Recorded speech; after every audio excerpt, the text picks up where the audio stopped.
We're here at Quad Rugby National Experience, brought to you at the Veteran Games. And Ryland Page and Rob Rowan here. And I want to again say that these games are co-sponsored by Paralyzed Veterans of America and the Department of Veteran Affairs. And also our friends at Johnson & Johnson Healthcare System. So far, Ryland, what do you see as the momentum of this game? Sorry, I didn't catch that. What do you see as the momentum of this game going? Well, the gray team is, their strong point is Scott's offense, definitely. And as far as they just got a few really clever turnovers down here in this end of the court, the opposite end of the court, near the end of the last quarter. Kept them in the game, hasn't it? Oh, what a pass! What a pass! Heck of a pass to Bob Larkin. Look at the race. There goes Bob. Here comes Scott. As long as he doesn't throw that pass away. Denied him the goal, but Scott's back. Scott's going to find that hole. Sneaks in behind Leon. They got Lauren Strong in here, by the way. I just noticed Lauren's in as a substitute. And Bob Larkin was 0-0, Lauren number 4. But as you were saying, it's now the score is 13-12. Yellow's up. But they were behind, right? And then they came back and took a big lead. There were a lot of turnovers right near the end of the first quarter that upset the score, and here we have an over and back. Over and back. It was another turnover too. No, that's one of the easier ways to get a turnover if you have some defenders stopping the offense right at the half-court line there. Okay, but that was a turnover opportunity there for them, for the gray team, for the Grays. Those are the ones that really hurt, when you get a turnover and then you give it right back. Oh, look at that, Scott again. Oh, he could not get a hand on it, but he intercepted that pass there. He's always paying attention to where that ball is and really doing a great job out there. They're playing a little bit of a key defense there, trying to block out. Generally, the high pointer will be in the middle of the key in key defense because they have the most mobility. And he's a three-point player. Which is exactly what you see here. Okay, they're giving him a penalty goal there because they knocked I guess, Scott over the line. I guess that's what happened. That's what it looked like. Well, maybe not. Maybe not. I think it might have just been leaving the court. Oh, okay. Okay, watch out. He's got to be careful. He's so close to the line. There's a race here, and there's Gary. And there goes Gary. Richardson could not stop him, and that is a score. Gary Withdrawal here has been really stepped up his game to help Scott, if you notice that. By the way, I'm here with Ryland Page. Ryland, you were in the other game and just missed out on being at this championship, right? Yes, we lost by, let's see, it was 6 points to the yellow team at 8 o'clock. There's another turnover. Scott intercepted that pass, took a little bit of a bounce, and here he goes. He's going to go in for a score. Oh, yeah. That was, I have to say something. Lonnie Burnett tried to block him, and it was nothing to do when the freight train arrived. And this game has changed momentum again, and it looks like White is now ahead.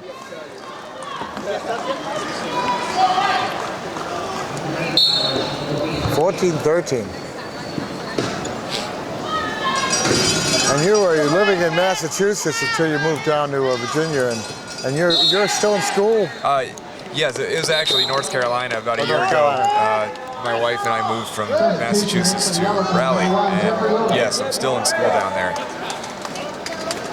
Well, what school are you in I'm going to be, I'm finishing up at a undergrad program a 2-year undergrad program at a community college there in Durham, and then next year I hope to go to North Carolina School of Agriculture and Technology to finish my electrical engineering degree. Okay, go for it. We love hearing that. You and your good friend Pete Moore, right? Yeah, Pete Moore. He's on the New England team with me. He's studying aerospace engineering right now. So we're a couple of nerds. I don't know. No longer live near each other. Oh, look at that. There's a turnover. There is a turnover. Oh, the ball's still floating out there, but Jeff's got it. And now yellow is up 15-14 with that turnover. And that is, they have to do more of that. And look at Scott, he's way in the back. Got 15 seconds to find a hole, and it looks like he might have found it. He snakes in behind his defensive players there. They create a screen so he can plow right through to the half court. Well, that is the job of a low pointer. Right there, that play demonstrated it perfectly because all three of his teammates formed a line that he could cover behind and sort of escorted him to half court. By that time, he had so much momentum, he blew ahead of everyone else. You know, the thing about it is he's so fast that they line him up.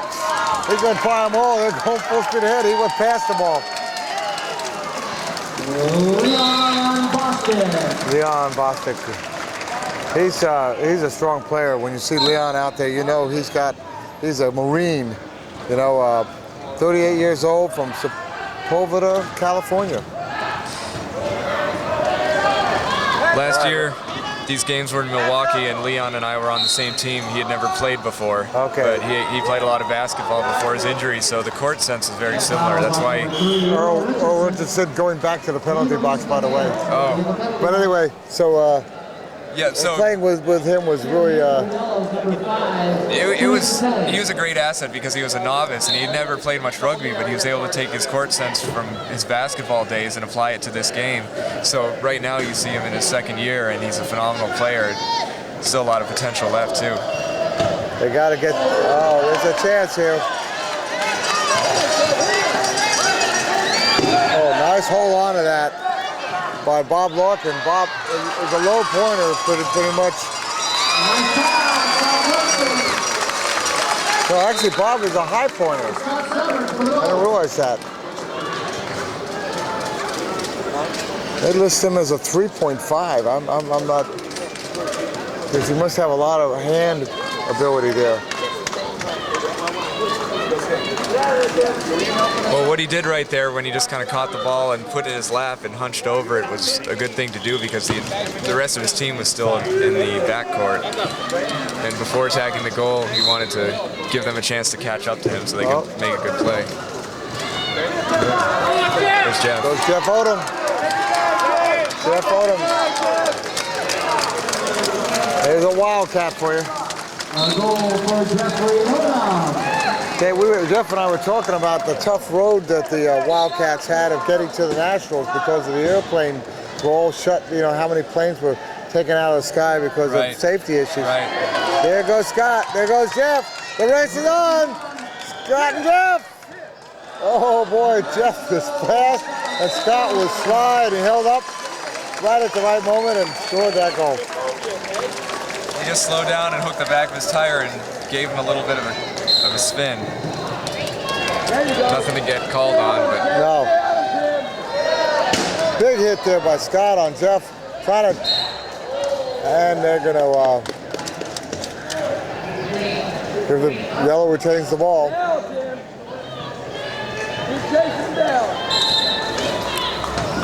Lonnie Burnett bringing the ball in. He's gonna pass in. And Scott on Earl. A little bit of pressure. He's looking for Jeff. And Jeff snags it. And there's nothing that Lawrence Strong can do about that. Lawrence Strong, by the way, is a .5. And he said to me something along the line of, I'm a .5, but I think I'm going to class up next time. He's like it was like, I need to be higher than a .5. It's like, I love that. You don't find many people willing to do that. He's from Elgin, Iowa. And this is his third game. There goes Scott. We have about 4 minutes left, and the score is tied up, 18-18. This is going to be one of those games I think it's going to come down a while, Ryan. I hope so, because being that it's the championship game, we have a good crowd here, and they really deserve a good game. Oh, this is great. Great energy out here, and I'm glad that nobody's worried about these guys playing. You know, sometimes you got this sense that people, we shouldn't play that sport. It's too dangerous, and but it's like it's such a lifeline for these guys when they play it, and it brings them so much joy. And It is. I always think it's funny how at these veterans games they make slalom contestants wear helmets, but they don't make the quad rugby players wear helmets. I know. That is a good point. There are also no spotters on the court here, so I think that's a little funny, but You know, everybody gives a lot of room. Make sure they don't get hit by these chairs that come flying out. They actually had in the first game that I watched with Delman came in, actually ran into some people. he came right over here, almost where I'm sitting.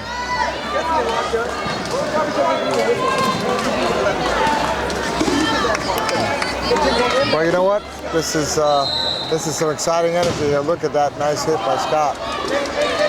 They don't call this game murder ball for nothing. Look at Jeff go.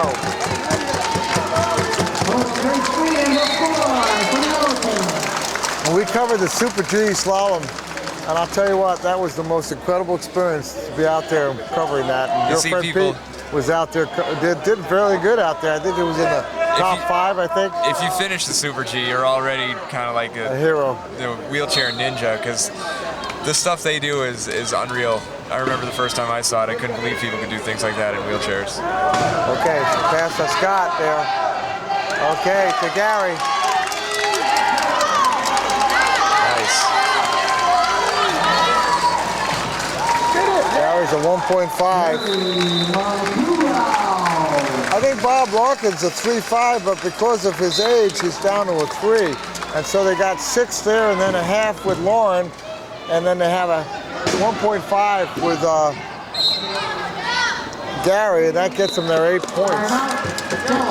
It's a good team they have out there right now, and it seems to be playing pretty well. And at 2020, this is a tie game with 2 minutes and 45 seconds, and we know that the team wants to go in there with a lead when they go into the half.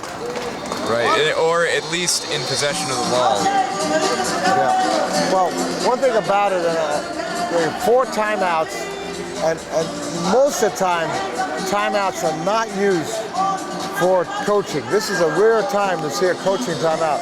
It's to save yourself from losing possession when you have a 10 seconds trying to get the ball in, or 15 seconds to cross the line, or you're in trouble, or you're about to go out of bounds. You call a timeout, and you have 4 of those.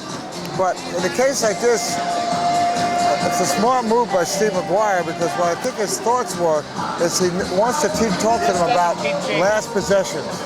Last possession and how they use that last minute of time is essential. Right, because like I was saying, you want to enter the second half in possession of the ball if you don't have a lead. I mean, if you're going to score right at the buzzer, that's good. But if you can't do that, just hold on to it, because you enter the second half with the initiative, and that's really important in establishing, the lead. And it's even good for morale, because you got the 4-minute halftime break and people cool down, and you got to charge into the second half with high spirits. Well, at this point, it looks like that the gray team's going to get the possession at the beginning of the third, unless something changes. That means that yellow, unless something changes, we get it in the fourth. But there's a lot of things can happen before we get to that, and that is a key to the game, though. All right, Earl got to get it across the time, and they're putting some pressure on him. Now the time's getting tight. And there it is. There's a turnover. Scott. Excellent. That's not what they want to do. I think they have a little lackadaisical on that one. Pass was just a little too far ahead of Tim Kelly for him to grab Got it. locked up. Scored. Well, they were running out of time there also, which added another dimension to it. Okay, Grays up 21-20. They took possession there. There's 2 minutes and 16 seconds. And there's another turnover. Scott grabs a hold of that ball. He's locked up. He's locked up. He took the ball there, passed to Gary. Gary's going to be able to score. Lauren's got the low pointer hooked. Oh, what do we call it? They held Scott in the key for 10 seconds. Oh. When you're in the defending team's key for longer than 10 seconds, that's a violation. That would have been a smart time to use a timeout right there. Exactly. That was an important possession and an important time to score with 2 minutes left in this half. You want to do that, but and usually I'm surprised that Scott didn't. I was just going to say that. I'm surprised he didn't do that. Well, almost there, another loss there. They've locked him in there. Time's running out on them. If they can keep him going. Oh, big hit by Scott. But if Scott had been there a fraction of a second earlier, they would have had an over and back. You're right on that. But he really gave him a good try, but boy, look at how good Jeff is out there. I'll tell you what, he's really brought his game out there. There goes Scott and Jeff. I think Jeff realized, though, let him go. Save myself a little bit. Right before halftime is when people start feeling gassed a little bit. You can kind of see it in the way they're playing. Yeah, it's an important time to really get your strength up. We have in number 5 on the yellow team, Timothy Kelly. He didn't have a cheer for the first game, so he wasn't able to play with them. Oh, look at this. That is a turnover there, and I think Scott caused that one. And so here's an opportunity with a minute 28 for them to score. They potentially could score at least a couple more times. And they were up by 1 point here, 22-21. And okay, let's see what they do. Bob holding on the ball. Is Bob going to turn it over? Bob turned it over with a bad pass. And that was because of the pressure that Jeff was putting on there. Well, if you're getting ready to throw and right as the ball's leaving your hand, somebody nudges your chair, that could be that couple of degrees that decided that side out. Yeah. Oh, look at that. Almost knocked him over. If you go over on a hit, as long as it's not a spin, you lose, and you're holding the ball, you lose the possession. They're slowing it down a little bit. They understand they got to be conscious of time here. Looks like they